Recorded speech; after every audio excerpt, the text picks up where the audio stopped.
What's up, grinders? So today we're going to be doing a review of this video which just dropped, Fluyo's launch, What Happened. Now, for those who don't know, Fluyo is a language learning app. It was meant to be the Duolingo killer. It was funded via Kickstarter, via the YouTuber you see on the screen right now, and it raised over $1.2 or $1.3 million, which is a lot of monies when you're talking about the language learning space. And from what I saw over the last month or so, it basically was a massive failure upon launch due to being riddled with bugs and also bad language learning methodology, among other things. Now, I haven't tested the app, but from the reviews, it's quite evident that that's what happened.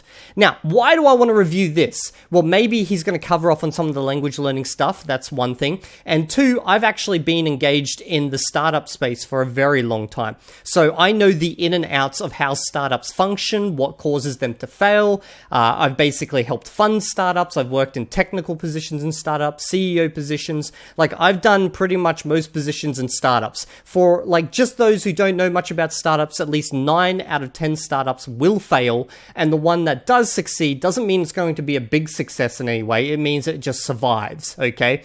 And then there's a very, very small subset which become like these massive beasts that make lots of money, which is why when you get startup investors, these guys are like the most risk-crazy people. Like, they are prepared to take risks, knowing that the majority of their investments will fail. They go for number as opposed to, like, you know, quality almost. Although they want quality, they go for number. And realistically, when they invest in startups, what they look for is usually a founder who has failed before.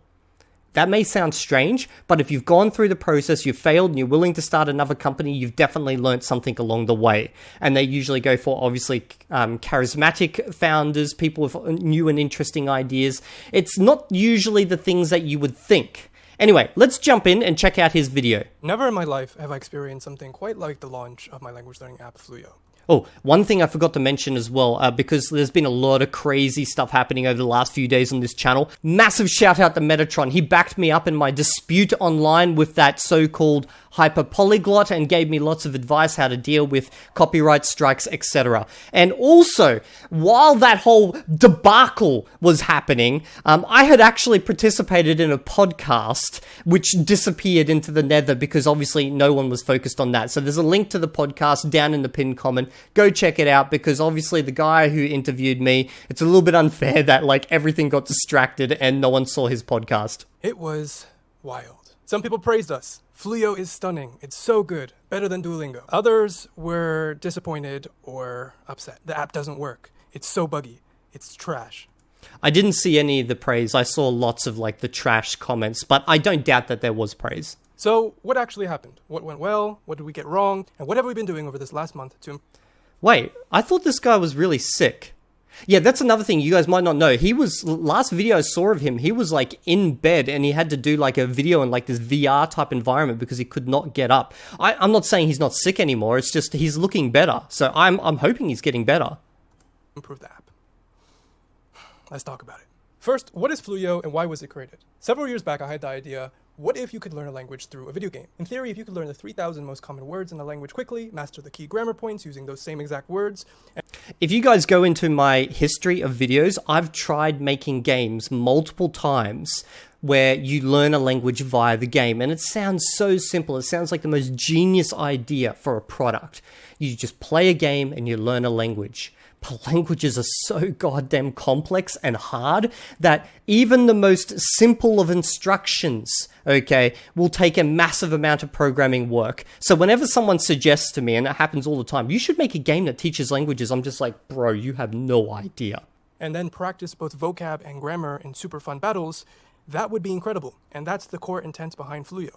And while we currently have thousands of users who really love the app, and I encourage you to try it out yourself, it's live on both iOS. Thousands of users, that is not much for an app. Realistically, that is really, really poor numbers. And Android. At launch, we also had plenty of people who felt like we did not execute on our Realistically, for an app, you want hundreds of thousands of users. vision. And honestly, I don't disagree with them. And the thing is, well, if you're going to charge money for a product, then you have to be willing to take the heat and genuinely listen to feedback, even when it is sharp and critical. Okay, this is good. He's responding to the feedback. It has been a tough month, and it took me some time to collect myself and gather my thoughts. Oh, here we are. And here are the three main things that most people, honestly, myself included, feel went wrong at launch. Now, make no mistake, we are absolutely going to be improving on every one of these because you guys, the community, have spoken. Also, for those who don't know, it is actually possible to recover from a bad failure and slowly build it up. But you're going to have to put in a ton of effort and give a lot of free crap along the way and hope eventually that your reputation is turned around. From what I've seen, Fluyo's reputation in the language learning space has been absolutely trashed. Now, it is possible, I guess, to turn it around eventually, but some of the issues I saw with the app were almost fundamental in some ways. Also, at the end of the video, I do have something kind of special that I think you guys have been waiting a long time for that I'm going to be sharing with you guys. So wait till then. Number 1, bugs and poor performance. At launch, especially on Android, but also on iOS, Fluyo had a lot of bugs and performance issues. Making apps for Android is such a pain in the ass because there is so many different Android like operating systems and models and all sorts of stuff out there that you just can't cover them all off. It's literally impossible. There will always be bugs, but from what I saw, the bugs were like pretty bad.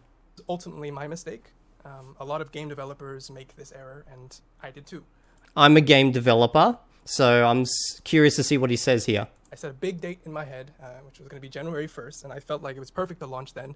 It's perfect timing. That was your first mistake. You can't have a date set, because if you set a date, you're setting an expectation for the people out there. What you should always say, like I have a game in development right now. I have not set a date and I will not set a date. So when you're developing something and you set a date, there's no getting out of it anymore. You can't get around it. Now, you may push it back and stuff, but it just exponentially increases the pressure upon you. What you should say is like, you know what? We're working on the app. Here's what we're up to. I'll let you know when we get realistically closer. And just allow people to just wait. Like, you don't have to set dates. It's going to be New Year's. People want to kick off their New Year's resolution. And yeah, that was the problem. You're trying to tap into like that whole thing. The benefit of it kicks off at New Year's and the people can do their New Year's resolution versus the app is ready is not worth it. The app has to be ready. What I should have done was said, no, we're not releasing until it's ready. Exactly. Now, we did test the app quite rigorously over the last year and a half with alpha and beta. However, behind the scenes, it was kind of like, you know, when you have guests that are coming over and you make, or at least you try to make a bunch of last minute changes before they arrive. That's pretty much what ended up happening. We added new features. This happens so much in game development. Like I've worked with various game companies where for some stupid reason, the managers at the last moment are like, you know what? We really need this feature because it's kicking off in this other game. Can we get it in? How long will it take? And you'll be like, well, okay, it'll take like a month of dev time. They're like, yeah, we got 2 months before launch. Yeah, we can do that. And it's like, whoa. Handle, man. Like, we still got to run this stuff through QA. We have no idea what like negative impacts this is going to have on the rest of the system. And if it does have negative impacts, maybe entire systems need to be redeveloped. But that's the problem with like when you have this kind of mentality of you have to have a date set. We polish things. We try to get everything spick and span before the big launch day. And several of those new things we did not test properly, and it really hurt performance. Here's the thing, okay? You knew you didn't test them, and you still took the risk. You thought, you know what? There's going to be complaints, but they're going to be manageable. Like, we can get around this type of thing. He knew what the problems were before launch. I guarantee it, because every time I've worked on a game, the developers, they all know the problems. They've told management about the problems. He is essentially management, okay, in this company. It's a startup. So he would be very well aware of the problems, but he took the calculated risk of saying, you know what? It's okay, we'll fix them post-launch. So don't try and hide this. Now, that is not to say that without these changes, the app would have been perfect, but we definitely would not have had nearly the amount of issues. For example, we had this last-minute background blur that we added because we wanted the app to be a bit sexy, and we didn't get to test it in time, and it literally nuked performance on Android. That type of test there is very easy to run. The fact that that test wasn't even done is really bad. Like, that shows a really bad internal function of basically the ecosystem of this company. Like, how does it get from, development straight to production without going through any form of testing along the way? Now, I don't know internally what happened within this company, but I'm pretty sure at least one of the developers were like, you know what, we need to test this. And someone stamped it and said, nope, we're going to market. Ouch. Now, if I could have a do-over, I would definitely have given us a few more weeks to properly test and make those final changes, and really make sure that we were as stable as possible before launching. I maybe even would have marked the launch as an open beta, which a lot of people in Discord actually suggested, and I think is a brilliant... This is an interesting thing. So people talk about betas and alphas and stuff like that, but for the audience who uses your app or plays your game, that means nothing, okay? Nowadays, for example, in game development, almost everything comes out as, you know, it's still in production, it's not ready yet. So people, they will judge this as a final product, even if you say it's not a final product. So if you're a developer and you're going to put something on the market, just accept the fact that that is the final product to your first users, and they will treat it as such. No matter what you say, you could say that this is an early alpha. It would not matter. It will be treated as the final product, and they will shit on you like it's the final product. Idea. But I did not see their comments until after we already launched, which really sucks. How? What? Okay, I don't get that. That's really bad, like, organization. And honestly, I totally get the frustration of, you know, having this app that you've been waiting for years, and you're excited to try it, and then on launch day, it's not really working for you, and there's a lot of bugs. And it didn't happen for everyone, but for those who experienced those bugs, that must have been a really crappy experience, and I apologize. Okay, you see how he did that in Japanese? I actually don't appreciate that at all. Here's why. When you say sorry, it has a really solid meaning in your own native language. Like, you feel it. But when you say it in a language that you've learnt, it loses that meaning. An example here is when I tell my wife that I love her, I say it in English because for me, it has a lot more impact. I could say it in Chinese, no problem. But she's aware and I'm aware that's my second language and it doesn't have the same impact as my native language.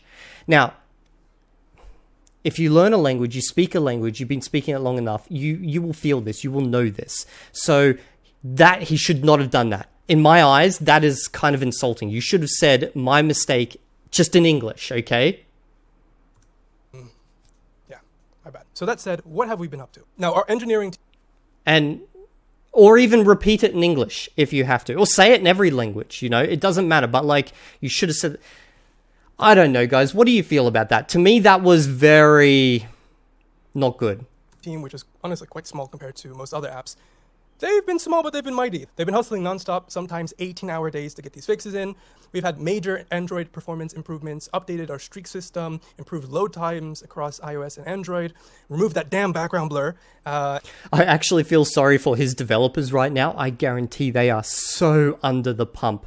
This has happened to me when working on games before, where management makes this decision to get the game out at a certain time, the game goes out, there's all these issues, and here I am working extra hours to try fix these issues that I already told them about, but now I have to work overtime because before they weren't prepared to pay overtime because, you know, we'll worry about this later, but now I'm working insane overtime because they're willing to pay for it, but I don't want to have to do this because it's not the normal overtime, it's like the overtime. Sorry if I'm taking this a little bit harsh. I've been in both management positions and I've been in both development positions. And a lot more. We've already made a ton of progress. There still might be lingering issues for this month, depending on your device, but pretty soon, we're going to have complete stability, which I'm really looking forward to. We also brought in a QA person. I guess that's good, but it's going to be hard to recover from this. Jamie from our community to help test new updates before they go live. He actually volunteered. He was like, listen, I love Fluyo, but you all need some QA help.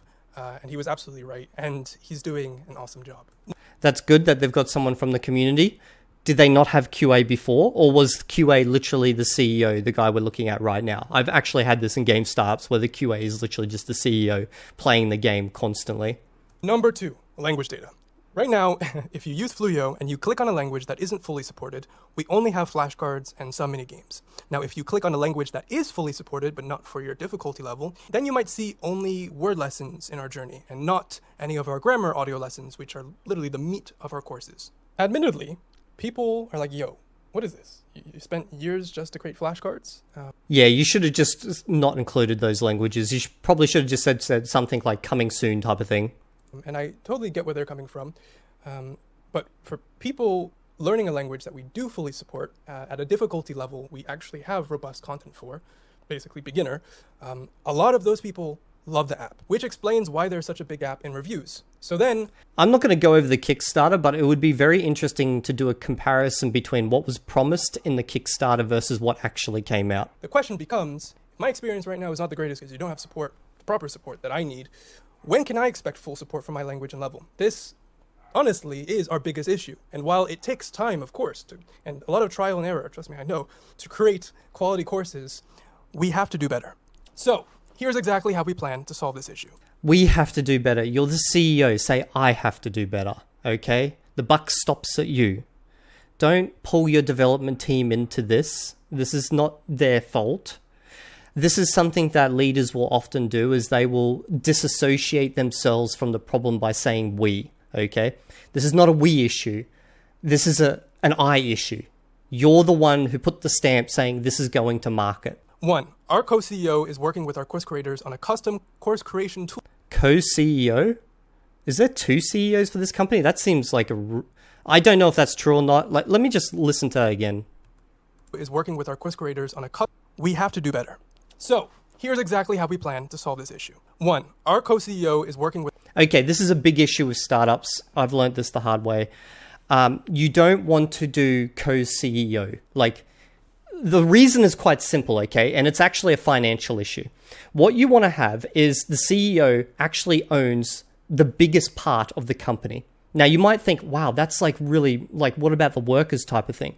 Well, this is what happens. The CEO is responsible for the end product. Therefore, he needs to be most incentivized to make sure that there's investment coming in, that there's good marketing for this. Like, everything is in play and everything is managed well.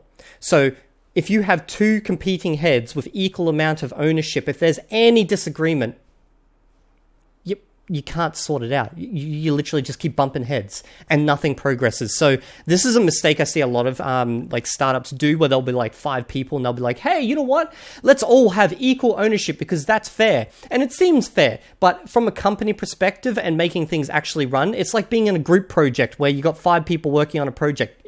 Everyone knows what happens. One guy ends up doing everything, gets really disillusioned, while the other 4 just sit there slacking back because they know they've got ownership. With our course creators on a custom course creation tool, and that's a tongue twister, that will massively expand our course library, both in quantity and quality in a short amount of time. By April, we're hoping to cover all difficulties for our 5 core languages, and maybe even add full courses for our light support languages like... This obviously means that these languages are not going to be unique. The courses are not going to be unique per language. Portuguese, Italian, and Dutch. Therefore, this is probably not a very good course. Because like if you look at it, say for example, Rosetta Stone, if you translate the word sandwich to every single language and you learn the word sandwich in every language, it's completely pointless for like lots of languages. These new courses are a complete revamp. It's some good stuff. I don't think anyone has ever created anything like this before because it technically wasn't possible. So I'm super excited. Bro, that was a stupid move. That was so stupid. Never talk yourself up like that. Especially with a business. You can be excited about it. You can be like, this is a massive improvement on what we've got. I feel like this is going to give like a lot of like value to my users out there, but not be like, this is the best thing since God sent from the sky, because guess what? Now everyone expects that this is the best thing. You're not going to be able to live up to those expectations no matter how good it is. Yeah, so that's the first thing. 2, until these changes are rolled out, we're going to be graying out access for new users to any parts of the app that aren't fully supported, so they don't get the wrong impression. They can still choose a different difficulty in their language settings to Okay, that's a bit better. unlock that content, but it won't be part of the default onboarding, so no one clicks on this and like, where's the content? 3, we're adding full beginner support for French this week, and next week we're rolling out... Anyone speak French? Give me a comment on what you think of this, what they're showing right now. The second part of our Korean beginner course, as well as Hangul lessons. And 4th, we brought on Aggie, who is an incredible woman and our new head of languages. She used to manage language data for over 100 languages at Drops. One time, she even flew across northern Japan to help preserve the endangered Ainu language. She is amazing. We're so happy to have her, and she is going to be helping us massively expand our content and eliminate those pesky language data errors like, answers being accepted when they shouldn't be, or vice versa. Number 3, UX and product shortfalls. We also fell short on UX, which stands for user experience. And in certain areas... Yeah, I don't know how this app is going to work, like be successful, because even Duolingo can't support that many languages. Like, I just saw a bunch of language flags fly by. I don't know if that means we're actually getting all those languages, but realistically, you can't have an app that just deals with every language the same. Every language is totally unique in how it works. Now, I haven't used this app, but as soon as I see an app say, oh, we're going to like massively produce courses for all these languages, I'm just like, well, obviously this is not going to be a very good course then. Our product itself. So at launch, some of our UX issues were pretty bad, like account creation issues, no option to skip the tutorial, or the first creature being too difficult. Some people even said Fluyo Dark Souls, which is not what we're trying to do. Now, most I like that comment. of these major UX issues have already been fixed, and we're going to continue to refine them. But UX isn't just the obvious stuff. It is the 100 little things you don't notice when they're done well, but you definitely notice when they're not. Now, we easily have 100 to 200 small changes and tweaks that we need to make if we really want the app to feel amazing. Now, personally, I already have a very long list based on my own personal observations, but also some of the feedback that we've been getting from you guys. Like, it bothers me, and we're going to fix it. Like, I literally have had dreams about fixing UX. I think I've had 4, maybe 5 dreams. Oh yeah, I bet he's under some insane pressure. Like, being the CEO and the face of this company, especially considering he's a YouTuber, he must be under some insane pressure. And being sick, I don't know if he still is, but being sick, that cannot be good for his health. Help me. To address That was probably a true call for help. this, we're going to hire a UX/product engineer who will work hand in hand with me to speedrun these fixes and help Fluyo truly shine. And also help me sleep at night. It's a special role, mainly equity-based initially, a generous equity offer, and we're really looking for someone. It's probably something like vesting shares, where basically the longer you work for the company, the more ownership you get of the company. Entrepreneurial, kind of an indie hacker type of person. So if you're interested and you think you're this person, there is a link in the description. And those types of shares generally aren't worth much unless the company is a big success. Please apply. Honestly, it's going to be one of the coolest roles at Fluyo. Just be prepared for that. Like I love working with startups, and I realize like most of the time they will be failures. So I consider it almost voluntary work, because shares, unless you're extremely lucky, will generally just not be worth anything in the end. But besides UX, there are also product shortfalls. Our mini games could definitely be more fun. Matching up with people online could be quicker and easier. We're missing story and lore elements in the world, and Man, this game is like the scale of what he's talking about, like online multiplayer. That's an entire position within itself. I specialize in massive MMO multiplayer network programming. Like, that's my speciality. That's an entire job, and it's not just one person. It's a team of people. So, and I saw a photo there with 4 people. Like, some of these programs are under an insane amount of like pressure. I guarantee it. just generally got stuff to improve. There's no question there. But going forward, I don't want to fix these things in a vacuum. I really want to build in public. We started that way, but we shifted away from it when I got sick. And had I never got sick, there would literally be like... It probably went a bit too corporate as well. This also happens with startups where they start putting money into like things that are more corporate in nature because they're envisioning that they're going to become this massive company. And also they think that that's just the way it has to be done. 500 build Fluyo with me videos on the channel. Because ultimately I do... That's actually a really good idea, is to show the behind the scenes, the day-to-day work of what's happening. And that will actually help people like start believing in what you're trying to work towards. Because if they can see you guys on the floor fighting day by day behind the scenes, you know, what they're struggling with, what they're working on, you know, their ideas. One, that shows you're real people, like, and actually working and not trying to scam. And two, it's like a really good way of getting instant feedback on what you're prioritizing, because another issue is you exist within a bubble where the loudest voices get your attention, but often loudest voices are not the ones that represent the issues of the majority of the community. It's just like one person who's really pissed about something. So if you can get like that mass community constant feedback, it will allow you to go, okay, well, maybe we should not prioritize this right now because it doesn't seem to be like a major issue. We know that 100,000 heads is better than 15. So we really want and need your feedback when it comes to future big... But obviously the problem is you're going to need someone to make those videos, edit those videos, upload, and then also look at all the responses and actually put that into some type of, I don't know, form, or even ask people to fill out a form. Product revamps. For example, let's build a better version of our Fluyo battles together. If you've used Fluyo, you might like our battles, but also find them a bit confusing or slow. We have this boost or /guard system to add strategy, but it's not into... I'm just looking at this from me as a user. I feel like playing a battle would be a waste of time. Like, that's time I could be learning a language. And also, his battery's really low there. Intuitive for non-gamers, and it becomes repetitive once you do understand it. And currently, the battles, they don't really get your heart pumping. So, here's an idea. What if we switch to a permanent attack mode, where you have to beat the creature before it beats you? Now, we had something like this before, but we couldn't quite get the difficulty right. The key difference is now users could choose... I don't think this is a good idea. With games in general, if you stress the player, there's certain games where you want to stress the player. These are like horror games and stuff like this, or, you know, even like an action game type of thing. But for learning a language, you don't want to stress the player because they're already stressed enough trying to learn the language. And if you start putting timers in here and like smashing them type of thing, I guarantee you're going to start losing players en masse. I hope you've run this idea through some type of test group, because this sounds like a bad idea to me. The difficulty of the creature that they're about to face. The higher the difficulty, the better the rewards and the more stars you earn. On easy mode, the creature attacks maybe every 20 seconds. You have time to think, and if you get the answer wrong, well, it's not too bad. But on hard mode, on the other hand, it's going to be really for people who want a challenge. The enemy might attack every... Okay, that's a bit better. 6 or 7 seconds. It's super fast paced. You can't really think much, and it really hurts if you get something wrong. Maybe you get a special attack move based off of an item that your dolphin has equipped that charges up and you can use occasionally.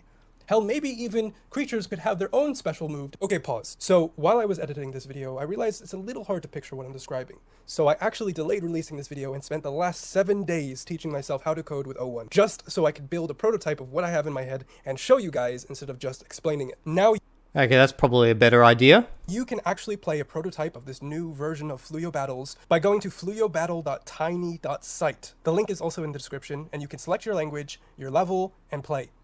This is something that should have probably been done before release, though. Best, though, if you play on desktop or laptop instead of your phone. After playing a few rounds, there is a button that will take you to a survey, and I would love to hear your feedback on whether you think this approach is more fun than what we currently have in the app. So yeah, this is definitely a good idea. You want to micro-test ideas before you put your whole friggin' team into it. Please share your thoughts via the survey. It would really help. Those were the 3 main issues at launch. Pretty beefy, but all fixable with the right people and enough hard work. Now on to what went right.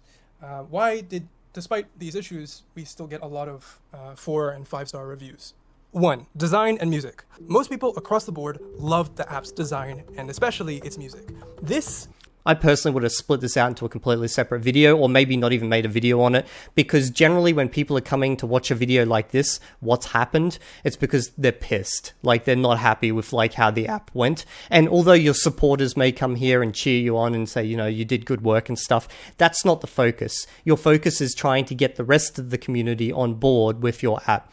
So going down this segue, I don't think it's going to like really add too much. Like, for example, I didn't play with your app. I watched the reviews on it. At the moment, you haven't really sold me on anything too much, but like, this type of learning methodology doesn't really get my attention anyway.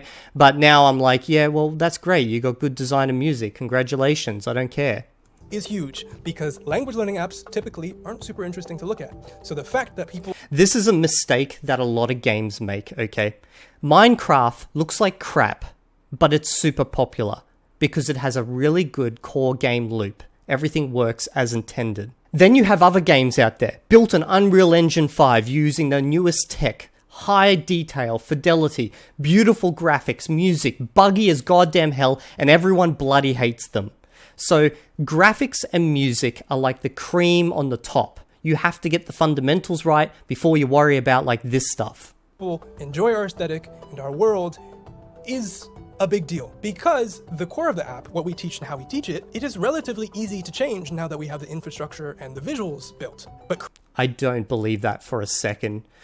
Building these types of systems are insanely complex. You can't just like flip things around, move them. There is no game out there. This is basically a game, and as a game developer, I'm telling you right now, there is no way to just easily change these systems. Creating a beautiful look and soundscape takes a lot of time and money to get right. So yeah, I mean... It does take time and money, but it's also not that important at the end of the day. Yes, it adds to it, but you need to get the foundation right first. Watching the community post screenshots of their fully decked out dolphins was awesome, and it really reminded me of my World of Warcraft days. Not to sound too. I was a World of Warcraft player as well. And the funny thing is, you know, nowadays people still play the original classic WoW, and some of them don't even play the new WoW. And it's not to do with graphics, it's just, you know, they enjoyed the game loop that existed back then. This is why people still play really old games to these days, because they had really good game loops. Too much like a nerd, but but yeah. And here's my Dolphin Young, by the way. He's pretty drippy, if I do Don't care. say so myself. Number 2, people are actually learning. One of the coolest This is the problem. things ever is seeing people legitimately learn a new language with Fluyo. I've seen a lot of praise for our audio lessons, how we break down grammar, and I've been watching videos of learners making real. Okay, so here's my thoughts on this.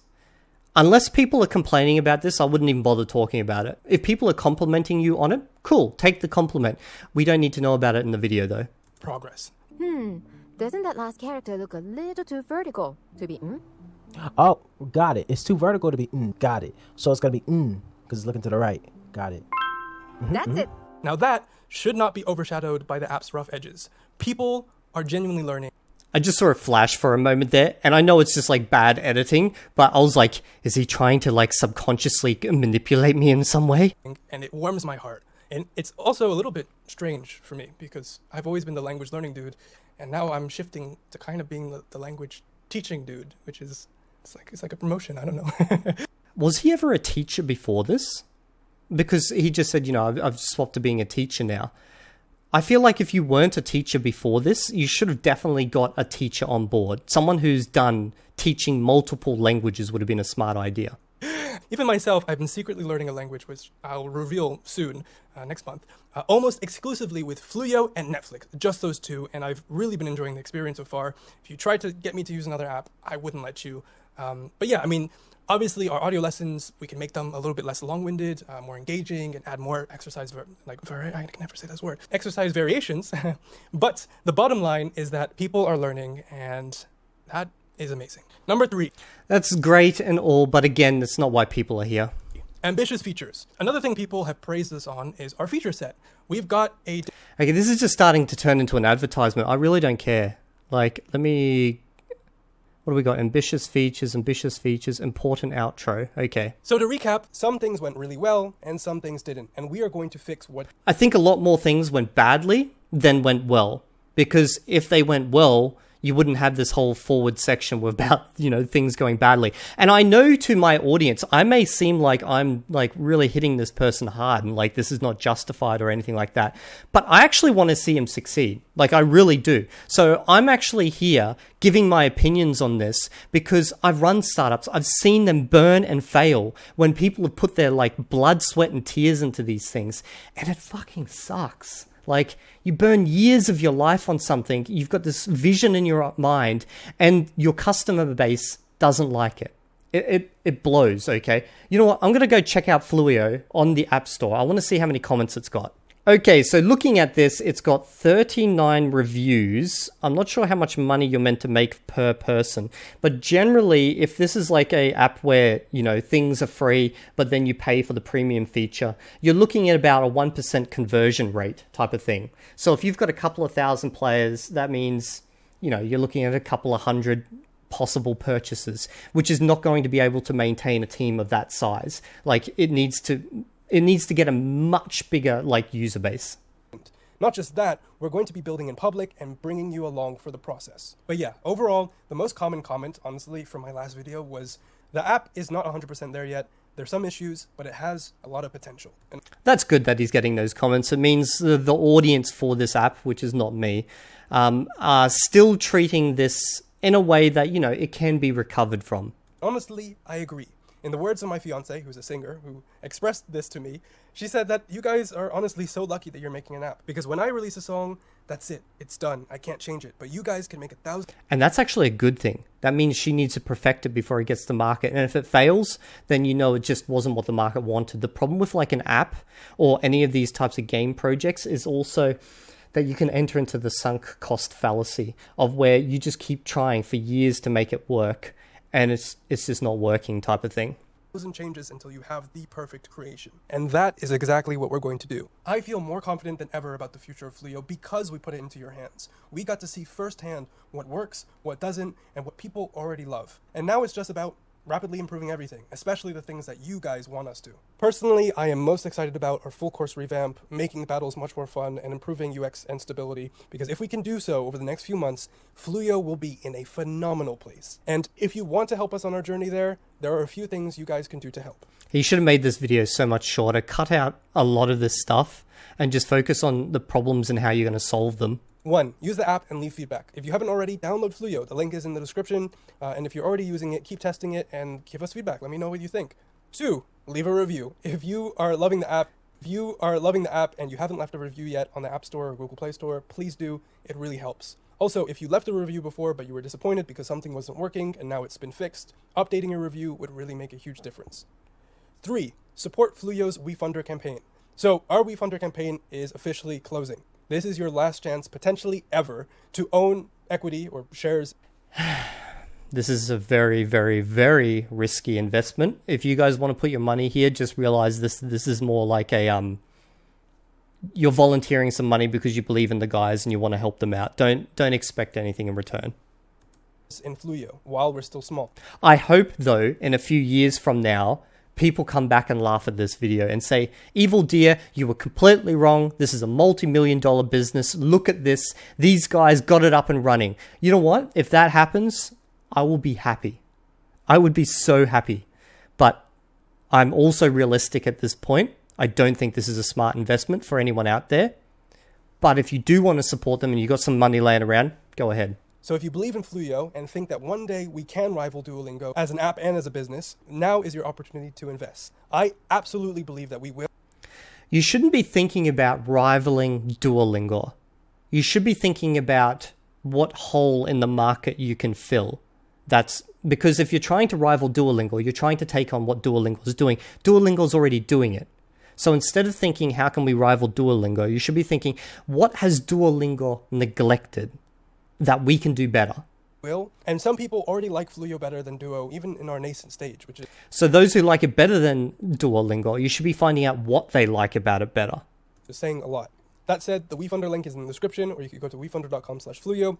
If you've already invested, please listen up. Please check your email for a message titled Confirm Your Fluyo Investment. This is super important. If you do not confirm it, your investment will not go through. And if Fluyo becomes very successful in the future, you're going to be mad that your investment didn't go through. So please double check. 4. Please stay tuned and keep a close eye on my channel because starting next video, I'm officially switching back into full-time language learning content. I remember he stopped making videos because he was so sick, so he must have had a hell of a turnaround. Still, of course, do occasional Fluyo updates, but after years of mainly health and Fluyo-related videos, I'm finally returning to my roots. And I am super excited, and I won't be alone. My new co-host starts next week, and I can't wait for you guys to see what we have planned. Okay, that's enough of the video for me. So overall, I think he should have definitely taken more responsibility. There was some points in there that actually annoyed me in a way. And don't farm out that responsibility to your team by using, those corporate words like we. Just say, look, I. If you need to mention your team, just say, look, I'm going to do this. I'm going to speak to my team type of thing. I'm going to work with my team type of thing, but don't take the responsibility away from yourself. You are the CEO. You're the one who's responsible in the end for this thing. And also think less about taking on Duolingo and think more about what do your users want that Duolingo's not doing, that these other apps are not doing. And my only real concern overall is that this is basically treating all languages the same. Now, maybe I'm completely wrong about that. Maybe the app actually does treat each language on an individual basis. But by the fact that they were talking about mass-producing courses and stuff, instantly makes me think that this is just going to be a one-size-fits-all attempt at a app, which is never a good thing for language learning. That's basically my thoughts overall.